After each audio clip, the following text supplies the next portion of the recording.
Well, it's interesting. This has really changed. Now, they have all these like hostile conditions training or hostile environment training. I think it's what it's called. If you're going to go into a hostile environment, a combat zone, a protest, you get taught a lot of stuff.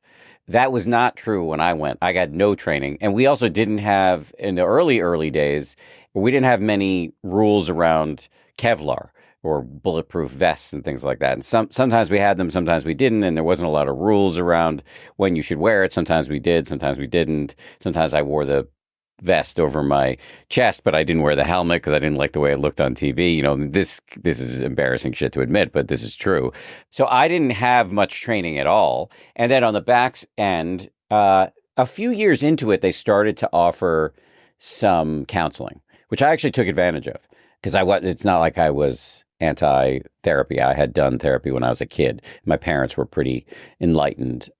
And that was helpful, but I think it was too late and too little to stop me from kind of going down a toilet vortex of being depressed and anxious and not knowing it, and then self-medicating with, I think, particularly for me, cocaine, and then that making everything worse, and then down you go. And I know a lot of people who dealt with this, and then a lot of people just didn't survive because they got killed or really badly injured in the war zones.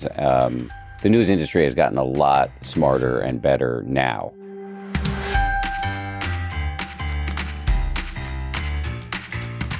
Welcome to the Local News Matters podcast, where we explore pathways to stronger journalism, better businesses, and healthier communities.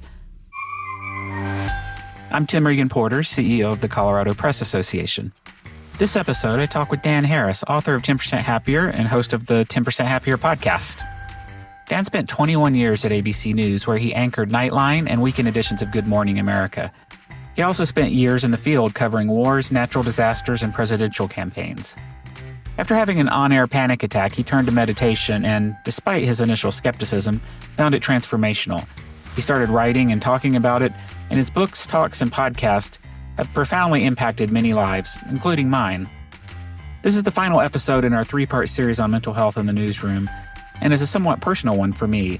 Over the past decade, Dan's work has been influential in my personal and professional journey. I was fortunate to spend some time with him in Denver earlier this year when he kicked off the Colorado Press Association convention. But even after interviewing him on stage and talking backstage, I'll admit I felt a little nervous sitting down with such a highly skilled podcaster whose show consistently ranks in the top 100. I had the opportunity to practice my own mindfulness after a couple flubs and corrections that you'll hear, as well as some personal disclosures. We talk about mindfulness meditation and how they intersect with the realities of life, leadership, and journalism. Dan shares lessons from his time as a war correspondent and as an entrepreneur navigating the ups and downs of running a business. We also discuss masculinity, male friendships, and breaking through the barriers that often keep men from forming meaningful connections. A quick note about the show notes. For those wanting to dig deeper, I've included some excellent resources, including links to a couple of Dan's podcast episodes of particular interest to this audience. One is an episode Dan shared from In Politic with John Heilman, which covers additional territory around Dan's pivot out of journalism.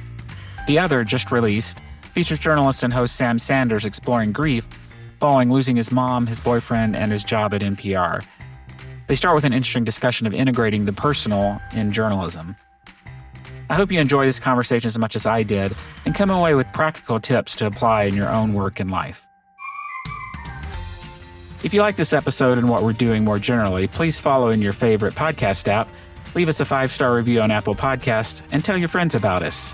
This is a side project and a labor of love, and your support means a lot. You can find past episodes, full transcripts, and relevant links, and sign up for our newsletter at localnewsmatterspodcast.com or for lazy typists like me at lnmpod.com. You can also follow us on most social media channels at lnmpod. And now I bring you Dan Harris. Well, thank you, Dan, for joining me. This is a real pleasure. Thanks for having me. I've talked a little bit about your background in the intro. I think a lot of people will know you from ABC News, but I want to talk a little bit about first, let me set the stage for this conversation. So this is the third part in a series on mental health in the newsroom.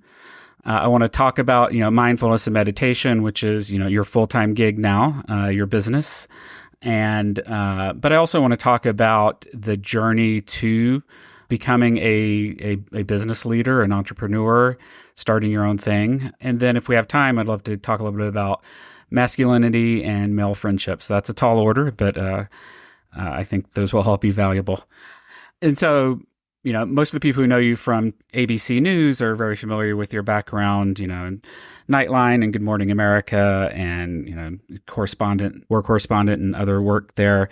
But I didn't realize until I was listening to an NPR interview with you from last year, ABC News was your first television gig. So can you talk a little bit about your journey to journalism?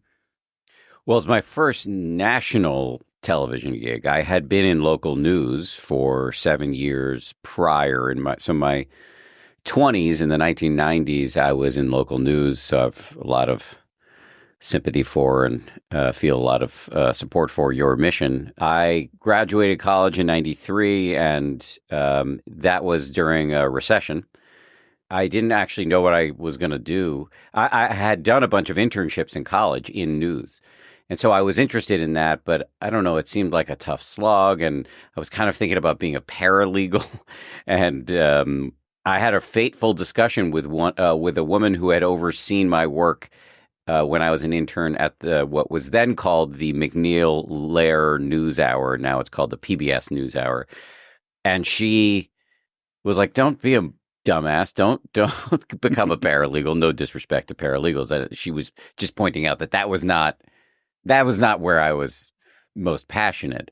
She said, "Just, you're a kid. Just take a risk and go to some of these small markets and see if you can get a job in television. You love television news. Go do that." And so I applied to a bunch of stations and was rejected everywhere.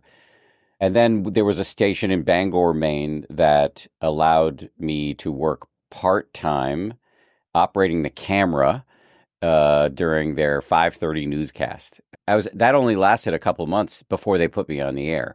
But in that time, I learned a ton specifically about how to write for the news, for visual storytelling. And I was given a book called, I think, Shorter, Sharper, Faster, or something like that. Merv Block, I think, is his name. And I learned a lot about how to write short, pithy, clear sentences. And then I got on the air, and I was there for another year. And then I got a job as the weekend anchor in Portland, Maine, when I was 23. And I did that for a couple of years. And then I moved to Boston when I was 25, where I was working for a cable news outfit called New England Cable News, NECN. And then when I was 28, I got a job at ABC News. It was a kind of a lark. They needed an anchor for their fun overnight show, which they still do, called World News Now. And the guy who was anchoring it at the time was Anderson Cooper. And he was leaving. And then I got to ABC News. This was in the year 2000. As I said, I was 28. And then I got there for this job to anchor this overnight show. And then Anderson decided last minute that he didn't want to leave. So they didn't quite know what to do with me. And so I was kind of bopping around doing some stories for the local news stations. We have a service for the affiliates, for the ABC affiliates, where we provide national news, but we tailor it to the local market. So I was doing a little bit of that. And then I got a chance to do a few things for the weekend evening news. And then Peter Jennings, who was the main anchor of ABC News at that time, of the evening news on ABC, saw one of my stories and invited me to come on his show. And that the rest is history. Being an anchor at 23, that's got to be a kind of a heady experience, and then going to ABC, not much older, and working with those luminaries there. How did you deal with that as a young reporter? Not well, not well at all. I kind of toggled back and forth between arrogance, cockiness, and on the one hand, and on the other hand, massive insecurity. And of course, it was really the same thing underneath. Insecurity and anxiety, I should, to be clear. So yeah, I made a lot of mistakes out of hubris, overconfidence, what the kids today might call privilege. Also spent a lot of time really in a state of anxiety, believing that anxiety was helpful for me, That's what was allowing me to do well. And to a certain extent, that's true. I mean, we need some insecurity, but we generally take it way too far in ways that actually end up hobbling our resilience, our creativity, our relationships. And so I really had to learn that the hard way. Talk about the path to your panic attack on GMA. Was it GMA or no? It was yeah. Okay. Yeah, GMA. You'd done war correspondence before that, and yeah. I think you talked about signing up for that, not really keeping in mind the toll it might take on your mental health. So what was the path to getting out into the field in other countries? Well, 9/11 was really the proximate cause of all of that.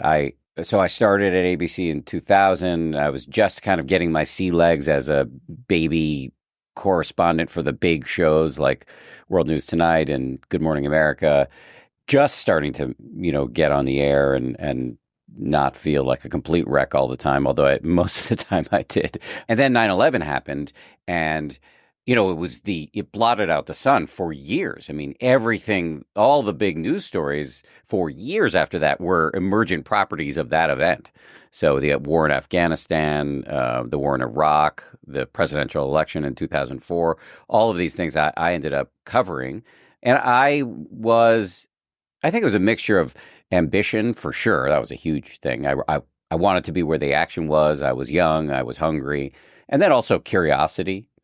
And idealism. I really believed, and I still believe that, as you say, local news matters. All news matters. And I believe in the mission of journalism and wanted to be bearing witness at the tip of the spear in these combat zones to, especially with Iraq, I really honestly deeply disagreed with that war. And hopefully my reporting didn't come off as activism, but I really felt a responsibility to show what the truth was, because it differed from the words escaping the lips of our then president, George W. Bush. I felt motivations, which many of us don't really look at. We kind of vaguely have a sense of what's motivating us. Actors do it. They always want to know what their character's motivation is, but motivations bear some examination. Like, why do we do what we do? In the tradition that I've been deeply influenced by in the latter parts of my life, Buddhism.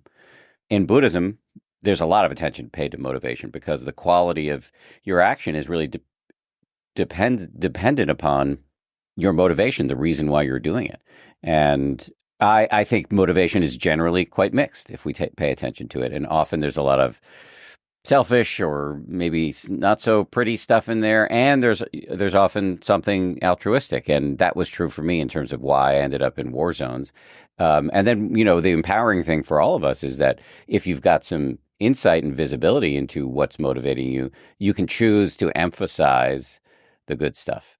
That was not something that was not a tool I had when I was 31 and landing in Afghanistan. And I believe you've talked about that experience is what, started you with some occasional drug use, and that contributed to your panic attack. Yeah. I have a feeling I know the answer here, but did you get any support when you were, 30 years old, 31 years old, going out and becoming a war correspondent for the first time? What kind of support structures were there in place within the industry? Well, it's interesting. This has really changed. Now, they have all these like hostile conditions training, or hostile environment training, I think it's what it's called. If you're going to go into a hostile environment, a combat zone, a protest, you get taught a lot of stuff. That was not true when I went. I got no training. And we also didn't have, in the early days, we didn't have many rules around Kevlar or bulletproof vests and things like that. And sometimes we had them, sometimes we didn't, and there wasn't a lot of rules around when you should wear it. Sometimes we did, sometimes we didn't. Sometimes I wore the vest over my chest, but I didn't wear the helmet because I didn't like the way it looked on TV. This is embarrassing shit to admit, but this is true. So I didn't have much training at all. And then on the back end, a few years into it, they started to offer some counseling, which I actually took advantage of because it's not like I was anti-therapy. I had done therapy when I was a kid. My parents were pretty enlightened.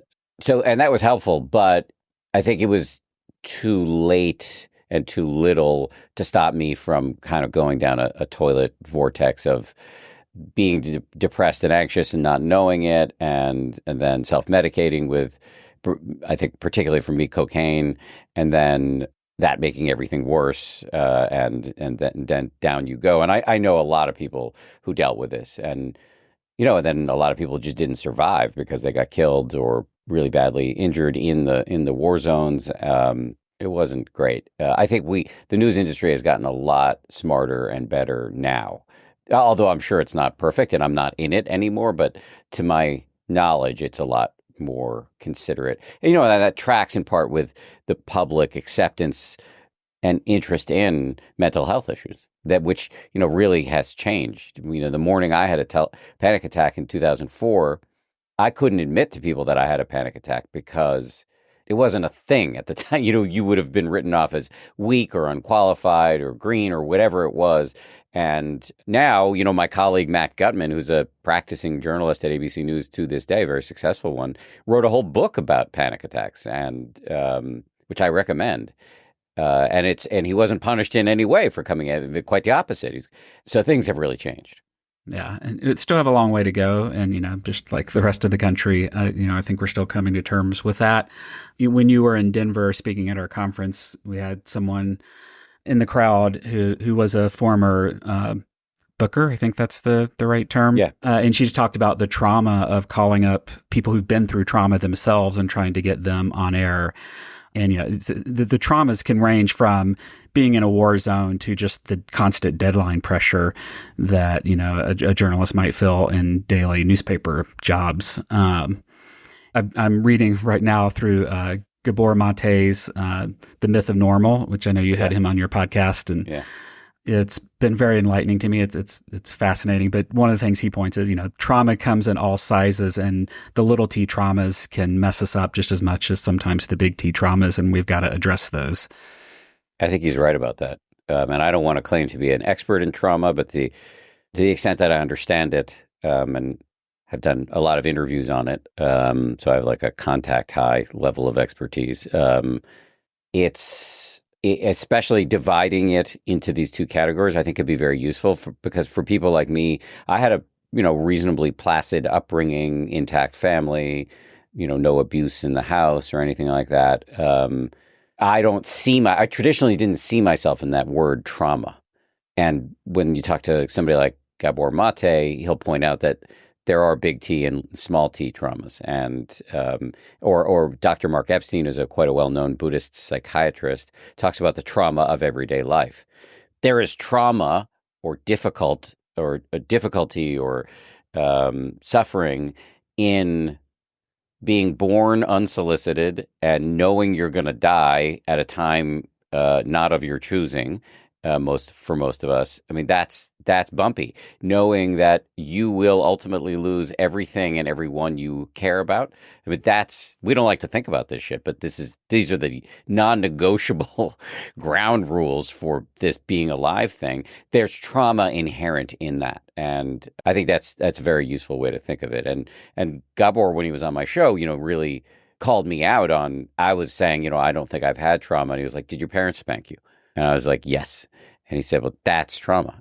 So, and I don't know, thankfully spanking isn't a thing anymore, but it's really helpful because many of us, and I know from so many of the shrinks that I know, so many of their patients are talking about this guilt, like, how can I come in here and spend time talking to you when there's a war in Ukraine? And that's just the wrong way to look at it. Like, it is hard to be alive, and there's real benefit to the world for when you get your shit together. Like I talk about this, that there's a geopolitical case for all of us to get our shit together, because then we are more useful and helpful. And so there's nothing self-indulgent about examining your own big T or small T traumas. It's really important. Yeah. And don't feel guilty about your level of trauma. I mean, I struggled with depression in my 20s and early 30s, and just dealing with the guilt of feeling like, hey, I've got a pretty blessed life. I didn't have those traumas in my background. What am I depressed about? And just sort of beating myself up for the depression. in Buddhism, that's referred to as the second arrow. So, as I understand it, the story is there's a guy walking through the woods. He gets hit by an arrow mistakenly, and that hurts, obviously. But then he compounds the pain by launching into some whole story about why does this always happen to me? I'm going to be late for dinner, whatever it is. That's the second arrow that we inject voluntarily, and we're doing that all the time. Yeah, absolutely. So let's talk a little bit about the path to meditation specifically. So you had the panic attack. What led you to meditation? The panic attack was part of it. So after I had this panic attack on Good Morning America, that was a real aha moment for me. I ended up in therapy, and the shrink pointed out that most likely what caused the panic attack was having done drugs. Yeah, as you know, I wasn't high that morning, but the shrink said that the ambient use of illicit drugs made it, changed my brain chemistry in ways that made it more likely for me to panic. So I stopped doing drugs and I started seeing the psychiatrist once or twice a week for, I think, a decade before he got bumped upstairs to management, where he still is. Shout out to Dr. Brotman. And then I saw other therapists. In that time, in the first few years where I was in therapy, I started to hear mentions from my therapist and from some books that I was reading of meditation. And I had no interest in meditation, none. I mean, I mentioned my parents earlier. They were both recovering hippies, and I was raised in the People's Republic of Massachusetts, and they made me go like hiking and to health food stores, and I do yoga and all this stuff. And so I have a real attitude about anything related to or associated with the new age. But I was, still unhappy. I had stopped doing drugs. I wasn't unhappy writ large, but I still had these small t traumas of everyday life going on, and I was still very stressed out about work, and sometimes that was making me unpleasant to myself and others. And so I still had this kind of background static of anxiety and stress. And so meditation kept coming up and I was against it. And finally I started looking at, or somehow somebody showed me some of the science that showed that meditation in short daily doses can lower your blood pressure, boost your immune system, really help with anxiety and depression, and also rewire key parts of your brain. That was probably the thing that got me, that there were all these brain scans that show that, the areas of the brain associated with attention regulation and with stress would change if you were doing this practice. And at that time, this was like 2008, 2009, when I was first getting curious about this, that research was not well publicized. So I had two responses. One was I started trying it. I remember I was at a shared summer house in the Hamptons with a bunch of friends, and I was kind of surreptitiously reading a book on meditation by the pool. And I was like, you know what? I'm going to stop reading about this. I'm going to go do it. And I got up and went to the room that my wife, or my then fiance, and I were sharing. Maybe we were married at this time. So nobody could see me, and I sat on the ground, leaned up against the bed. I am not limber enough to sit in the cross-legged position, the lotus. And I did it for 5 minutes, and I realized very quickly, okay, this is not hippie nonsense. This is mental exercise. This is exercise for the brain. You're trying to focus for a few seconds at a time, or a few nanoseconds at a time, really, on the feeling of your breath coming in and going out. And then every time you get distracted, you start again and again and again. And in this way, you're really training the brain over time to get better at paying attention.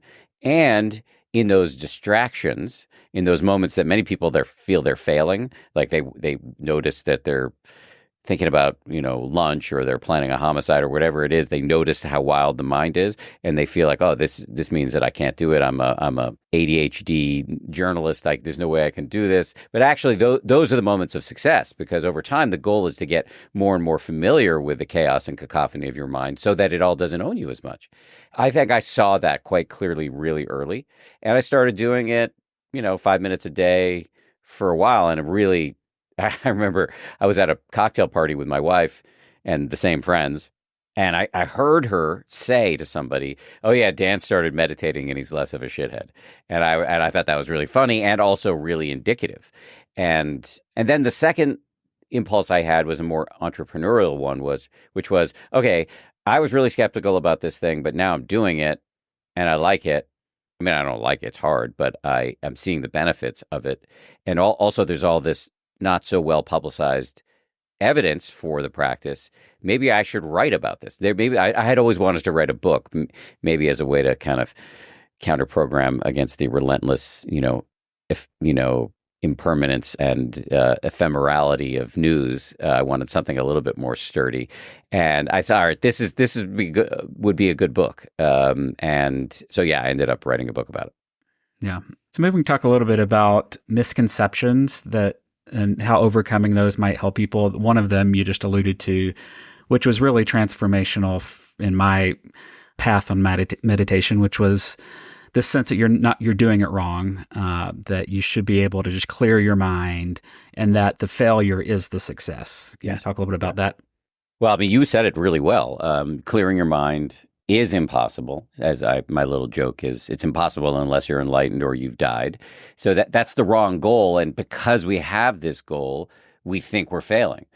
When in fact, as you said, the failure, or the quote unquote failure, is the success. We're not trying to reach some special state here in meditation. We're just trying to focus our mind for a few nanoseconds at a time. And then every time we get distracted, we start again and again and again. That is meditation. That's the practice. And so just knowing that just can relax you a little bit so that you can relax into meditation. Another major misconception is that it needs to be some time suck, some like huge commitment. And as you heard me say, I started with 5 minutes a day. And I think if you were doing 5 minutes a day, or I think even better, daily-ish, you need to have permission to fall off the wagon for a day or two, or even a month. Nothing's been lost. You can always start again. And so it doesn't have to take a bunch of time. Everybody wants to know what's the least amount I can do and still get all the benefits. We don't really know, but some of the data I've seen, there's a great neuroscientist who's a friend of mine, Amishi Jha, at the University of Miami, who does work specifically with high stress populations, so first responders, military folks. And what she's found is that 11 or 12 minutes appears to be the minimum effective dose. Having said that, though, I think you can get a benefit from a minute of it. And all of the research around behavior change or habit formation strongly suggests that starting small is the way, and being flexible. So I often recommend 1 minute daily-ish, and then see if you can grow from there. But it's also fine if you don't grow. And by the way, even if you're growing into a 10, 12 minute a day practice, that's not a huge time commitment. And there's so much on offer. We spend so much of our time working on our resume, our social media feeds, our interior design, our bodies, but no time, most of us, working on the one filter through which we experience everything, and that's our mind. So I strongly recommend it. Yeah. And, one of the things you talk about with Jeff Warren in your book, Fidgety for Meditation Skeptics. Meditation for Fidgety Skeptics. Yeah. That's it. Long Thank title. You. Is that, there's the formal sitting meditation on the cushion, and then you've walking meditation, that sort of thing. But there are also just snippets of time you can take to come back to your breath and to become aware. You just re-aired a podcast with a former BBC journalist who's now a Buddhist monk, Sister True Dedication. And she talked about when she was at the BBC of just quietly, not so no one else was noticing it, but getting up to go to the water cooler and treating that as a walking meditation. These little snippets of time she could take to bring meditation into a very hectic work environment. My co-author on that book, Meditation for Fidgety Skeptics, was a guy named Jeff Warren, who's an amazing meditation teacher, still a very close friend. And I think he used the phrase, he talked about slotting little moments of mindfulness into the interstices of your day. So like having a kind of interstitial approach to all of this. And so I think it's great if you've got a formal practice of a minute or 5 minutes or 10 minutes or whatever, first thing in the morning, or, on a lunch break or right before bed. That's great. But also there are these little moments throughout the day of, okay, I have to walk between meetings. Instead of looking at my phone and maybe bumping into a wall or whatever it is, can I just feel my hamstrings or feel my arms swinging or feel the temperature changes as I move between outdoors and indoors? Just tuning into the raw data of my physical sensations for 10, 15 seconds. Can I, at the beginning of lunch, dedicate the first 2 or 3 bites to actually tasting the food? This is a way to bring you south of the neckline, out of the spinning stories of your head and into your actual lived experience. And the more you do that, the better you'll get at it. And you'll notice, oh, okay, this moment that heretofore would have been really annoying, like I'm standing on line and I'm frustrated. Oh, well, actually, no, this is a little break. Can I just feel my feet? Can I notice the colors in my environment? And this is giving your brain a really helpful break. And this is a break that can be a wellspring for not only sanity and stress reduction, but also creativity, resilience. There's a lot here.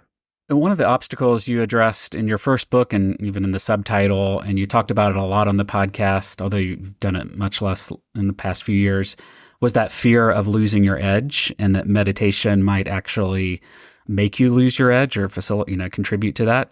And that is not the case. So can you talk a little bit about that? I think what I was doing there, when I was worried about if I got too happy, I'll be ineffective, is misunderstanding what happiness is. It was actually conflating happiness with complacency.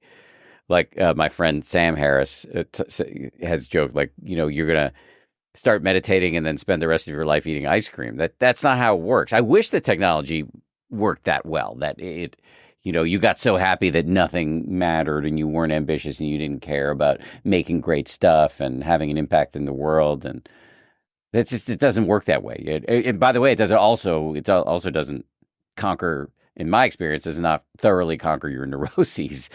So all of the less attractive motivations for being successful will still be there, but you may just be less owned by them. And I think over time, we talked about this before when we're coming back now to motivations. Like, is it possible that over time, this is something I play with, like that over time you can turn the dial so that you're motivated less by insecurity or ancient storylines or your grudges or traumas, and more motivated by, and I'm going to use a loaded word here, love. I don't mean love like romantic love, although when I talk about love, it's kind of inclusive of every form of giving a shit. So, and the problem in our language is we only have one word, but in other languages, there are like 12 words for love. So everything from basic friendliness to all beings everywhere, to romantic love, to friendship, and I know you want to talk about friendship, to familial love. And that, I think, is a really clean burning fuel for the ambitious person, for a journalist, for an activist, for a physician. You're not going to, I don't think, get all the way there that it motivates everything you do, but to the extent that you can, it's a recipe for greater effectiveness. The Dalai Lama talks a lot about this, and there's a way in which you can reduce the Dalai Lama to a character, this guy with the funny laugh and the robes and the interesting hats and all that. But he's a canny political operator who's managed to keep the Tibetan cause in the headlines for decades when up against a massive superpower of China. And he talks a lot about how his motivation is not revenge or hatred of the Chinese. It's the benefit of all beings, including the Chinese. His argument is it's bad for them to be oppressors. And I like that. As you alluded to, I think taming that voice in your head and becoming less of an asshole to yourself can also help you do better work. You're tuned in to what's going on and less reactive. Yes, absolutely. At the same time, you used a phrase in a recent podcast that I hadn't heard, the subtle aggression of self-improvement. And I think that's something I felt challenged on myself because, we have step counters, we have all sorts of ways to measure our lives, and meditation could easily become one of those.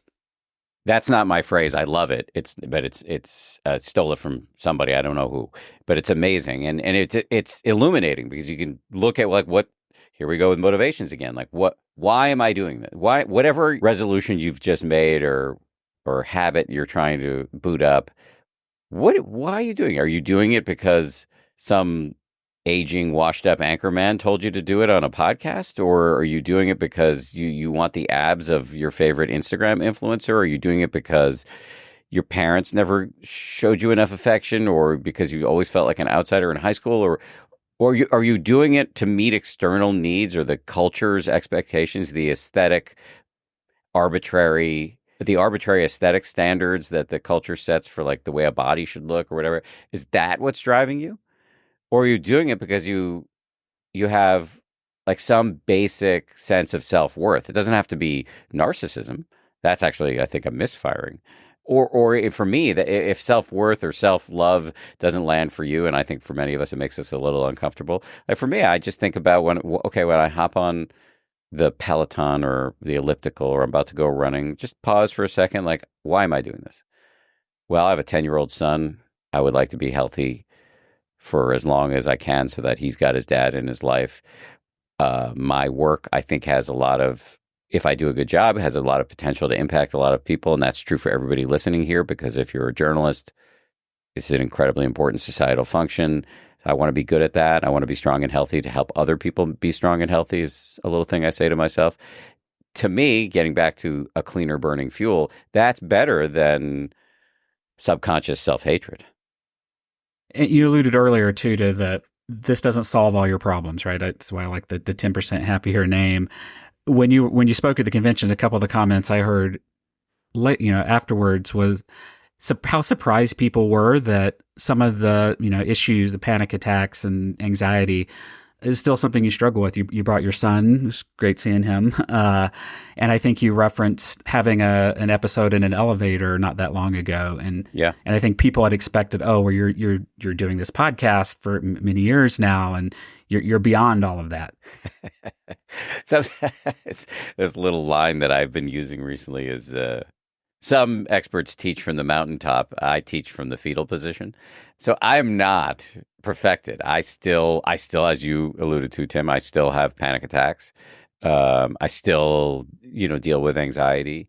And I think, honestly, some of these experts put a gun to their heads. They'll admit this stuff. I'm just much more willing to admit it. And also, I'm probably, less evolved than some of these guys. So it's probably a mix. But I have skin in the game. I'm doing my podcast and writing my books and posting on social media. I do this in no small measure because I'm a normal person who has anxiety and can tip over to depression sometimes, and I'm trying to deal with this to the best of my ability. And my whole brand is about being honest about that and then sharing what I've learned and using this amazing training I got as a journalist to separate wheat from chaff and like understand like who's bullshit, who's not, who's got evidence behind what they're saying, who doesn't, and to do some curation for the audience, and then also to test it in the laboratory of my own mind. So yeah, you're not listening to the Dalai Lama, who, by the way, I've interviewed many times and is fully willing to admit that he still gets into a bad mood and he would not call himself enlightened or perfected at all. So you're a meditation evangelist, but you on your podcast and in your talks, you recognize this is not a cure-all and it's not the only thing that, is super important for health and tools that people can try out. And in your podcast recently, you've had episodes on journaling, on getting out in nature, exercise, reading. What are some other tools people might think about? And then I want to ask you too, what are your non-negotiables? I think I can answer them at the same time, those two questions. And just to step back for a second, I think to the extent that anybody knows who I am, I think I'm kind of the meditation guy. I think that's my reputation. However, in recent years, I've pivoted a little bit, and I think you'd have to be a pretty avid listener to my podcast to know this. And most people, of course, are not avid listeners to my podcast. I would love if more people were. But my point here is that I've really broadened my focus. Absolutely, I do think meditation is incredibly valuable. And when I started this second career of mine in this space, I was really interested in meditation because at that time it was not socially acceptable. And so I was trying to make it acceptable to more people. So I've not in any way diminished my focus on meditation, but I've added in over 700 interviews on my show. I've added in basically every aspect of doing life better, of human flourishing. And I sometimes blow this, but I have a kind of list that I refer to as the pantheon of no-brainers, the evidence-based levers that are there to be pulled if you want to have a happier, healthier, more successful life. So meditation absolutely is one of them. And let me be clear, you don't have to do all of these things. I actually think, especially at the beginning, you shouldn't try to do all of these. You should pick like one and test it for yourself and see if it works. And if not, try something else. So these are all, I'm kind of dogmatically not non-dogmatic about this. But these are what I'm about to list are things that I do and levers or modalities for which there's a lot of evidence. So meditation, therapy if you want, medication if you think it would be helpful and your therapist is down. Exercise is a huge one, but I would put the asterisk that you should just get in touch with why you're exercising. Are you trying to keep up with, again, arbitrary aesthetic standards that may have nothing to do with underlying and deeply valid health metrics? Same for healthy eating. I eat cookies, so I don't think you want to be super strict about this. And there are many pitfalls when you get into healthy eating, but it's important nonetheless. Sleep is huge. I sometimes call this the apex predator of healthy habits because it's like nothing functions without it. Nature, and I would lump in with nature like beauty of all sorts. There's a lot of evidence to show that aesthetic experience, either as a maker or a beholder, is really good for you. There's a great book on this called Your Brain on Art. So nature and aesthetic experiences of all kind. And then finally, and I'm saving this one for last because I think it is genuinely the most important.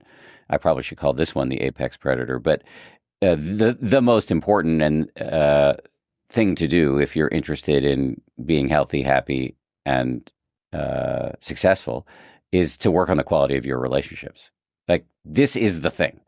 And nobody's talking about this on Instagram. This isn't what we get sold, but this is the kind of red pill people should be. This is a healthy red pilling because we are being misled by the culture about what makes us happy. The implicit and sometimes very explicit message is it's about consumption. And again, I'm not an anti-capitalist, but the next purchase is not going to do it for you. The quality of your relationships will, in the words of my friend Esther Perel, the great couples counselor, the quality of your relationships will determine the quality of your life. And this is not me just pontificating. There's a study at Harvard. It's the longest running study in the history of science called the Harvard Study for Adult Development. And they've been following several generations of people in the Boston area. And the goal was to figure out over nearly 90 years, like what are the variables for a long and healthy and happy life. And it's super clear that healthy eating and sleep and all that matters for sure. But the most important thing is the quality of your relationships. Why? Because it reduces your stress. It helps you manage life's inevitable ups and downs.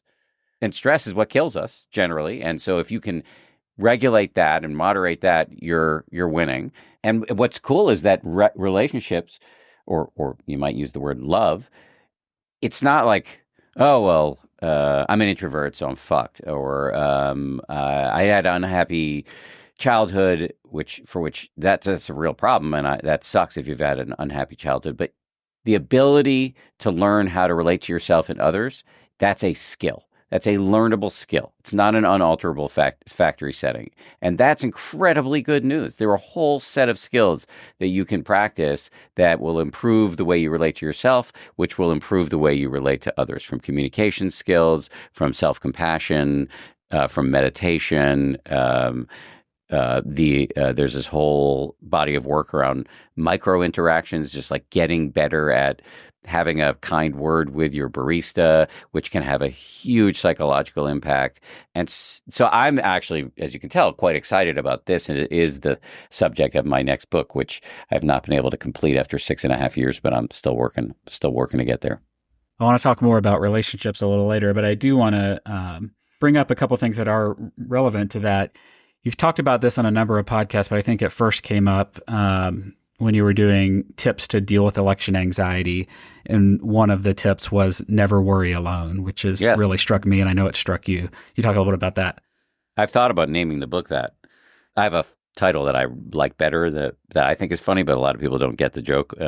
I still may call the book Me a Love Story because I think that's funny, but some people think it's like blatantly narcissistic, but that's just not getting the joke, or maybe it's just a stupid joke. Anyway, Never worry alone, also not my expression, is a brilliant piece of life advice. Uh, our society, it's so interesting, and I've said this before, and so I apologize if I'm being repetitive. I say this a lot publicly. I haven't said it yet in this podcast, but it's something I think about a lot out loud. We are a social species, as you said. Well, we got to the top of the food chain, for better or worse, not because we have wings or fangs or size. It's because we have the ability to cooperate and communicate. And yet, nobody teaches us how to do it. Like we get home ec, we get physical education, history, math, but basic interpersonal and intrapersonal hygiene generally not taught. And that's a huge oversight, given that this is going to determine your success in life and your health and happiness. And the other thing about the culture is that we're massively individualistic and consumption oriented, and now lonely, because we've created a world that just kind of militates against social connection at every turn. And I don't think it's a coincidence that we are in the middle of an unprecedented spike in anxiety, depression, suicide, addiction, and loneliness. This is a huge problem. A huge problem in that it's causing massive unhappiness. I think it's fueling the social divides we're seeing. And it's also very expensive and bad for the economy, because sick time and burnout, by the way, is another thing that's on the rise. So never worry alone is just it's just a pithy way of pointing to the fact that if you want to be able to survive life's ups and downs, it's a great way to counter program against what the culture is often pushing us to do, which is to self-medicate with our phones, with individual achievement, all of which is fine in moderation, but it's not what's going to carry the day for you. And then the last thing before we go on to leadership, I think this might be helpful, particularly to a lot of journalists and just ambitious people in general, and that's the concept of propancha. Can you talk a little bit about what that is and just that voice in your head that can get you stuck?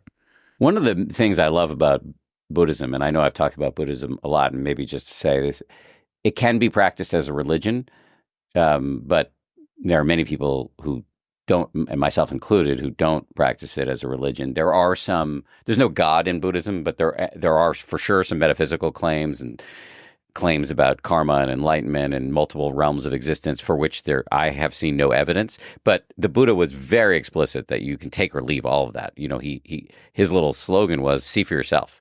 So test it in the lab of your own mind. So I don't know about reincarnation personally, but I do know that this is a brilliant system, many parts of it now validated by modern science, for improving your life. Both the ethics and also the mental exercises can have a huge impact. And so one of the amazing things that happens in the Dharma or Buddhism is that they have names for little things that all of us experience, but have never named before. And so I'm sure you've had the experience where something happens, you have a thought, or somebody says something, or you stub your toe, and you immediately make a whole mental movie, like mostly a horror movie about what's going to happen as a result. Like, my boss gives me a look that I don't quite understand, and then it's like, he doesn't like me, or she doesn't like me, and I'm not going to get that next promotion. I'm going to live under a bridge. It's just that fast. And that's propancha.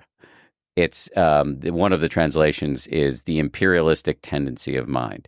Something happens right now, and then we colonize the future with our phantasmagoric projections. And it's just so helpful to have it named, because then you can catch yourself doing it. Oh yeah, that's propancha. And propancha, these projections can make you do dumb stuff. So you want to get a handle on it, have some mindfulness of it so that you're not so owned by it. All right, so let's talk about leadership and entrepreneurship and your journey there. When you were in Denver, it was just before you announced the breakup in your company, and we talked a little bit about that, and the fact that in this industry and most industries, this industry being journalism, we don't prepare people for leadership, and we certainly don't prepare them for entrepreneurship, and it's also a heady thing. Why don't we start with that breakup? And I know that was a difficult experience for you. What have you learned about your own practice and mental health going through that? Sure, I'll describe what happened. I'll say a little bit about what I learned. But this will prove that what a lucky or privileged, I don't love that word, but privileged person I am, that this breakup was probably, it was among the worst things that I've ever gone through. And I don't want to paint myself to be a victim here. I made plenty of mistakes in this process. So but I started back in 2015, I co-founded a meditation app called 10% Happier. And over time, more recently developed some interpersonal and some financial and creative differences with my co-founders. And so we split. And it was incredibly painful. It was a protracted negotiation. And I experienced a lot of fear and anger during all of this. As I keep saying, I made a ton of dumb decisions during, and probably didn't behave at my best at times. And so one thing to say is that you can do practices like meditation and, life's still going to happen to you. There's a great book title, After the Ecstasy, the Laundry. You can do practices, and I've had like transcendent experiences on meditation retreats, but then, you get into a conflict, and people I know who run large meditation centers and have been doing this for decades, they still have, political differences. And I'm not talking about national politics. I'm talking about like political differences within the organization. And I've seen both marital and corporate divorces in the meditation world. And it's just, life is still going to keep coming at you. And the idea is that hopefully you're just dealing with it more skillfully. And so I think I made a bunch of mistakes, but not nearly as many mistakes, I don't think, as I would have made with an untrained mind. Another thing I learned is that life is not always going to be an unbroken upward trajectory. There's this escalator theory that I think many of us, I think intellectually we understand that life's going to evolve a lot of ups and downs, but viscerally we expect an escalator. That's just an unbroken like glide path upwards. But that you have to expect adversity. That's a tough mind state to be in, and life will remind you. And so this was a big chunk of adversity for me. And I think one of the things I learned is to be a little less surprised when I get nasty surprises. If I understood correctly from our brief conversation in the green room, a lot of this came to a head as you were leaving ABC News to do this full time. Yeah. And you discovered a lot of it was relational, right? How your role now changes. You're being perceived perhaps differently, in part because of that, in part because of the politics, that were going on. And that's something I don't think people who are new to leadership are prepared for. You're the same Dan, but your role is different. Your perceptions of you are different. And, anybody in any type of organization who goes from solo performer to manager can experience that you're the same person, but the power dynamics are different. Yeah. And you're being treated differently. And that can be hard to adjust to. It really can. And it's interesting because in some ways I was a leader in the newsroom and in the, to the extent that anybody watched my shows, I guess in the culture a tiny little bit. But that's different from really being the, face and figurehead of an entire organization. At our peak, we had 70 people. So it's, it's a small business, but it's not nothing. It's not nobody. And I also, I was untrained. I was insufficiently sensitive to the fact that when you're in that position, everybody's going to be scrutinizing every facial tick through the lens of, am I safe? Does this person like me? Did I do a good job? And I just was blinded to that, even though, of course, it's super hypocritical because I was doing that to my bosses, but I just didn't. It was not crystallized for me. And so one of the things that's really helped is to have an executive coach who can really point out some of my being a dummy. So I work with this guy Jerry Colonna who lives and works in Colorado, although he travels quite a bit. He's got a company called Reboot, and they do executive coaching. He's excellent. And not everybody can have an executive coach, and I understand that. Jerry wrote a book called Reboot, which is about the art of leadership, and I recommend that as something people could take a look at as a resource. And one of Jerry's primary insights is that if you're not dealing with your stuff, you are going to pass your pathology along willy-nilly throughout your organization. And that's true whether you're at the top of the pyramid or you're a middle manager or we're all leaders in some way. We're all trying to work with other people to get them to see things our way, to do what we want them to do. And so if you don't get a handle on like what are the ghosts in the machine for you, what are your demons, and you don't have a healthy relationship with them, then they're going to control you, and that will really have deleterious effects when you're in a leadership position, and it did for me. Yeah. And one of the quotes that he's known for, to the extent that he's known, is, "How are you complicit in creating the conditions that you say you don't want?" And I think that's also a good thing for leaders to ponder, for sure. Yes, totally agree. And you've talked about on your podcast, and I think this predated all of this. It was 360. Was that at ABC News, your first 360, or was that at 10% Happier? So it was at both. Back in 2018, this actually goes back to this sore spot issue of me of my next book, which I haven't been able to finish. But the next book is about this story. So back in 2018, I worked with Jerry to get a 360 review. For the uninitiated, a 360 review is kind of like an anonymous survey of your bosses, peers, and direct reports to get a sense of your strengths and weaknesses. And Jerry, I had this idea, this like stunty idea, to include my wife and my brother and a few friends, like Joseph Goldstein, the eminent meditation teacher. 16 people did hour-long anonymous interviews with Jerry's team. And then I got a 39-page report. And I just kind of thought I didn't think that much about it. I was in this stage of like, I was 4 years into being a quasi self-help guru, and I was really busy, and I had a more than full-time job at ABC News, but I also had a meditation app and this podcast, and I was speaking and writing books, and I was totally overwhelmed. And I thought the 360 was a good idea as a conceit for a book, but I didn't really think much about what the results would be. And I deliberately loaded the recipients up with people that I'd had conflict with at work, at both ABC and in my 10% Happier world. Because I wanted to amp up the conflict, but I really was not thinking what the results could be, which is, again, I know, incredibly stupid, but this is the truth. And then I read it in July of 2018, and it was devastating. It was devastating. There were so many things that one of the hardest parts was that there were aspects of my own personality that I was really ashamed of, that I thought I was hiding, but were clearly on full display. Like my selfishness, and my penchant for anger. And indeed, the four things that showed up in the four areas of needed growth, to put it in corporate speak, were impatience, stubbornness, dismissiveness, emotional. I always mangle this list, but emotional guardedness. It's something that's basically the list.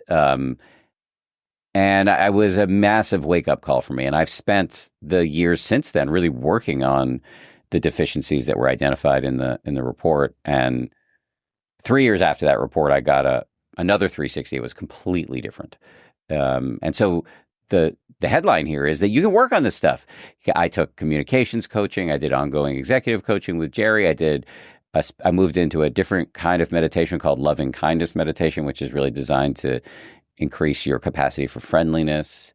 I did a lot of research into, I did couples counseling with my wife that I think more people should do, especially even if you're in a healthy relationship, as I was and am, that it can really, romantic relationships entail a lot of work, and there are skills and practices in there that can really help. And so I've been working on this book, and I thought after that second 360 back in 2021 that I had the final scene, I was good to go. But it's been a very hard book to write, and I think it'll come out in 2026. That's good to hear about the improvement. It can be hard to face up to those. I think a lot of people in this field think they're very self-aware, and so they already know their shortcomings, and they don't necessarily want to hear it reinforced. What was the key to really making those improvements and taking in that criticism in a productive way? I think that for me, the key was this loving kindness practice. And specifically, so let me just say it. Loving kindness practice is an ancient meditative practice allegedly invented by the Buddha himself as an antidote to fear, actually, and to anxiety. It has also been studied quite extensively in the labs in recent decades and has been shown to have psychological, physiological, and behavioral benefits, and meaning that it changes the way people behave. Preschoolers who are taught this meditation are more likely to give stickers away to kids they don't like. So it's a very powerful inner technology, and it's going to sound very annoying because it is, at least at first, to many people. But you basically call to mind a series of beings. You're an easy person, yourself. Usually not an easy person, but often we start with an easy person, then you move to yourself. A mentor, a neutral person, somebody you see often but don't pay much attention to, a difficult person, and then finally everybody everywhere. And then you call them to mind individually and repeat phrases in your mind to each person. May you be happy, healthy, safe, live with ease. And I've joked that it can feel like Valentine's Day with a gun to your head, and it kind of is at the beginning. It's like if you landed from another planet and went to a gym and you saw people systematically picking up and putting down heavy stuff or running in place for 45 minutes, that would look ridiculous too. But that's what exercise is. You're training specific muscles. And we have within us this capacity for friendliness or love, benevolence, and it needs to be trained for most of us. And in particular, the angle for me that was that kind of unlocked all of this was having friendliness toward myself. And specifically, it wasn't like yes, I think it's good to have a writ large, overall friendly attitude toward yourself. But where the rubber hits the road is, can you be okay with your neuroses and your dark sides? So for me, can I be okay with the fact that, yeah, I have the capacity for selfishness. I have the capacity for a lot of anger. Can I make friends with those demons? Can I high-five them as a form of radical disarmament? Because we tend to compartmentalize, deny, or indulge our demons. But actually, there's another move, which is to recognize, oh yeah, this is an ancient inner program that's trying to help me. It's the organism trying to protect itself, but it's not doing a good job. But so thank you, anger, thank you, selfishness, narcissism, whatever, but I'm going to choose a different path. And that thank you, that having a sense of humor and warmth even toward my stuff changed my own inner weather, that allowed me, that boosted my capacity to be available for other people. And since your relationships are the key to your own happiness, as those relationships improved, my inner weather got even better, and then the relationships improved even further. And I call this the cheesy upward spiral. And it's really the insight at the heart of my book. Well, now you've got, your own company, you've got a new team. How do you approach that as a leader in maintaining their own mental health? And what's your approach there? And how has your own journey really influenced that? Well, one thing that I really try to pay attention to, two things. In terms of the health of my team, I don't think as a manager you can take on everybody's psychology as your thing. I think you can create an environment where people feel safe and comfortable, and where you're not overworking people. So these are all works. This is all a work in progress for me, because this is really now the first time I've had my own team, but really trying to think about do we have enough balance in the system? I tend to work really hard. This is because I'm totally obsessed with this business. And so how do I try to think a lot about not sending the signal to people that you should work as much as I am. So really, emphasizing the importance of vacation, taking time off. We have a little phrase we use internally, sanely ambitious. Like let's pick ambitious goals, but let's do them sanely. That's one thing. The other thing is the idea of psychological safety, which kind of sounds a little boring, or I don't know what, but it has been studied a lot, and it is the key for a healthy functioning team. Everybody at every level should feel safe to speak up and speak out. And so that was actually one of the things I got dinged for in my 360, which was that I was not good with junior employees, which was a huge body blow for me, because I thought I was. And so no, really paying attention to like, I want to hear what you have to say, even if you're 25, especially if you're 25, because we do a lot of new media, what we now call new media, social media, et cetera, et cetera. And those guys grew up with this stuff. They understand it way better than I do. So those are the two things on my mind. Like, can we have some sense of balance on the team? And do people feel safe to speak their minds? Again, these are, if you were to talk to my team members, I'm sure they would criticize. I think they would have some healthy criticism. So I'm not saying I'm perfect, but these are North Stars. Yeah. And then finally in this section, I want to talk about just the journey to entrepreneurship. I think in my podcast, we'll have a number of journalists who've started things or are thinking about starting something, and most of them aren't going from the level of ABC News to a top listened to podcast and meditation app. But still, I imagine that felt risky. And you imagine the sense of responsibility you have for the salaries and well-being of your team. Talk about that journey, and then how you absorb that burden. Sometimes there's this expression that we should teach from scars, not wounds.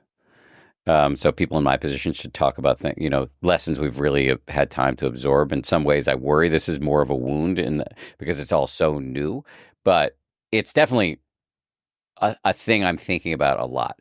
So I have my own team now, and running a company is like a running existential crisis. It's just constantly.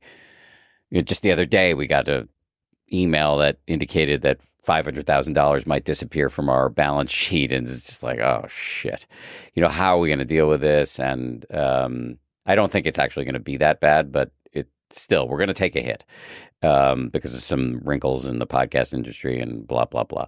And how can I manage my own anxiety so that I'm not making the lives of my employees hell? And so I'm working on that now, and I think Jerry Colonna, who I still work with, is really helpful in this regard. It's an ongoing thing. I don't think there's you arrive at a place of perfection and then just dwell there for the rest of your life. Just as you don't eat ice cream for the rest of your life, you get a little bit of ice cream and then it melts.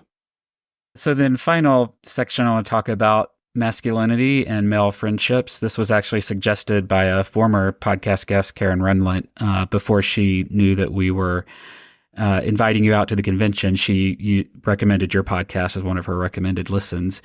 And when she found out you were coming on the podcast, she said she'd be fascinated to hear about sort of your thoughts on masculinity and male friendship, which you've talked some about recently. And, as you alluded to earlier, loneliness is an epidemic. The Surgeon General has been talking about that. There have been a lot of good books on that recently, and particularly male loneliness. And you have a son who's, 11? 10, 11? And I'm sure you're thinking about that as a father.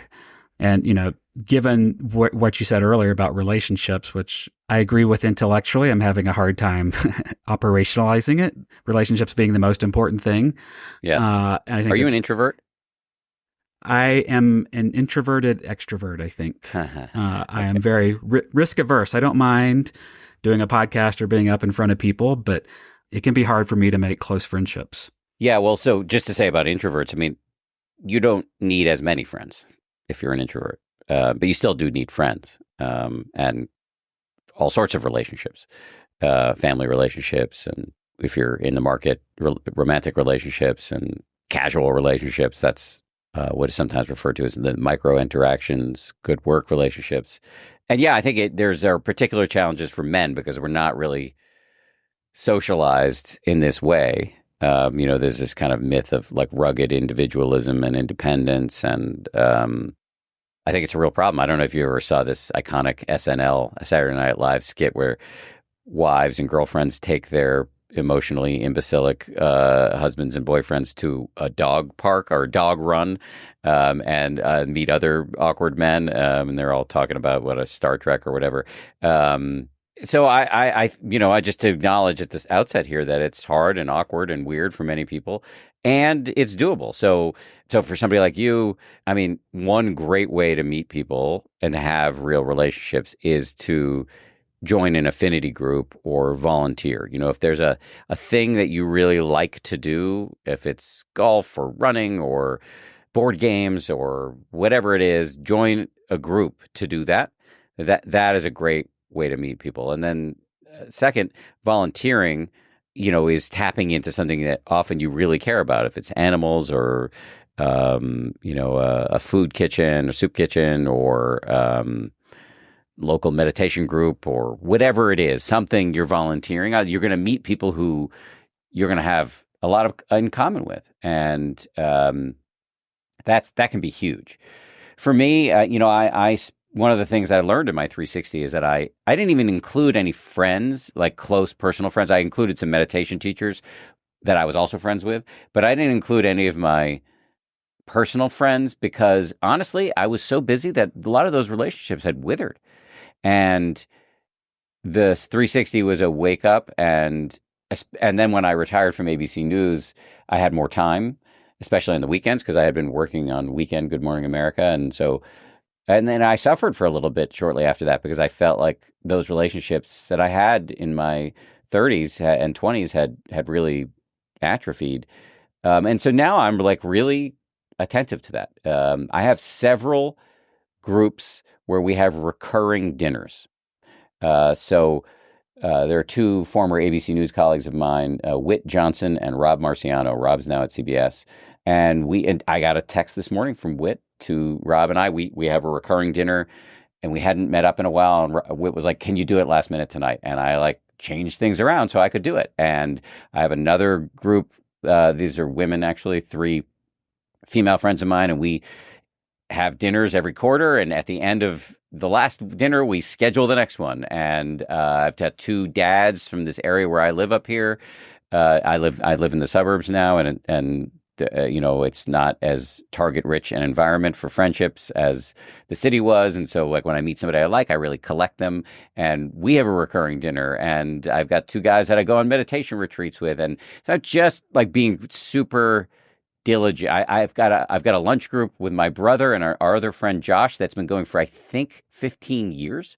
So it's about looking for and then nurturing these relationships. And sometimes there's a lot of risk and discomfort in it. You have to decide, am I going to, for you say you have trouble creating close friendships. There's going to be some risk in there. Like, let me run an experiment. Let me say something to somebody that I might not otherwise say. In fact, I think you did it in this interview where you said, I have trouble sometimes making close friendships. That's an experiment. That's a risk. That's being vulnerable, to use Brene Brown's language. And that's a good thing to do. Sometimes it's not going to work. People won't pick up on it, or they won't care, or they're made uncomfortable by it. But you try that every once in a while. And then, because that's how things get deeper, faster. Yeah. Does any of that land for you? Yeah, absolutely. No, those are good tips. Writ large, do you have any thoughts? This past election, there was a lot of talk about working class males and alienation and anxiety. And I think a lot of that stems from, some of the things you were referencing earlier, the rugged individuality and the being taught not to be vulnerable. How do you think about that as someone in the mindfulness field and as a father? I think it's a real problem. And I worry about it. And I think one of the answers is, the skills we're talking about in this conversation. I think there's some structural things too. There are some societal, cultural things. I think a lot of these men feel the economic opportunities have been diminishing. I think they rightly or wrongly feel that they've been made into quite literally the bad guys. They may be threatened by some of the social justice stuff that's happened, and maybe some of the social justice stuff has, maybe some of the messaging needs to be recalibrated. Yeah, so I think there's a lot going on here. I would not claim to be an expert. Lewis Howes, who's a podcast host, has written about like the mask of masculinity and this need many of us have to be stoic. Not in the healthy sense, the stoicism has come back in recent years, and I think that's quite healthy, but to be unemotional. I mean, this was a huge problem for me, and this is one of the things that was talked about in my 360 with this emotional guardedness or unavailability. That's a very masculine thing. We're speaking in generalities here, but that could be a really masculine thing. My wife even said in the 360, I've never seen him cry. So yeah, that's and then with my son, when he cries, if he's apologetic about it, I really try to be like, no, it is okay and normal to cry. I wish my emotional range were larger so that you saw me do it. And yeah, I mean, I do cry more now. Actually, it's fine. I walk. It's not frequent, but my wife's father died recently. We were in the room for it, and I didn't have a particularly close relationship with him, but I was so upset about the impact I knew it was going to have on his family that I cried. I think that might have been the first time my wife had seen me cry in like 17 years of knowing each other, 18 years. TikTok serves me a lot of videos of reunions among soldiers who just came home and their family, and that'll get me a little misty. And so I think it's this is a complex societal and interpersonal and intrapersonal issue, and there's no quick fix. I think many of these tools will really help, and I think it's also healthy that we're talking about it. And I was just going to, I think just talking about some of the specific issues that we deal with, not just as men, but in general, but to hear a man talk about it, body image issues. Yeah. Women have it differently, but men, we don't talk about it with men. And you've talked about your relationship to eating and body image, and I've really appreciated that. Yeah, thank you. And then if we can end with a quick rapid fire. So now you're outside of news. Do you have more hope or dread for the future of local news? Mixture of both. I think there are real opportunities for local news, and the economic underpinnings are really difficult. The demand is there, but we need a business model that makes it sustainable.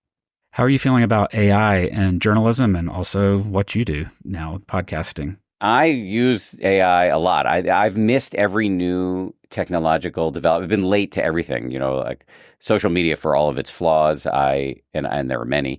I didn't do it until like a year and a half ago. I mean, I had accounts and I posted it occasionally, but I didn't really do it. And most of my peers, are still way far ahead of me in this regard. And so I was determined with AI to really do a better job of being open to it. So I got like the ChatGPT subscription, the $20 a month thing, and I really talked to ChatGPT a lot. And we now have a little bot that I haven't played with yet that allows me to query the wisdom of every of the 700 episodes I've recorded of the podcast. And so hopefully we'll make that public over time. And so I really am trying to use it as a tool to make my writing easier, and also just to, be culturally and technologically literate. Do you have a favorite piece of advice you've received or you like to give? Let's go with never worry alone. Is there a piece of common advice or conventional wisdom that drives you crazy in its wrongness or oversimplification? Be yourself. How can you be yourself if you don't even know yourself? Yeah, and we won't even get into, is there a self? Yeah, exactly. Do you have a favorite failure of yours? Where to pick? I mean, the two are the panic attack and the 360. Do you have a time-saving hack?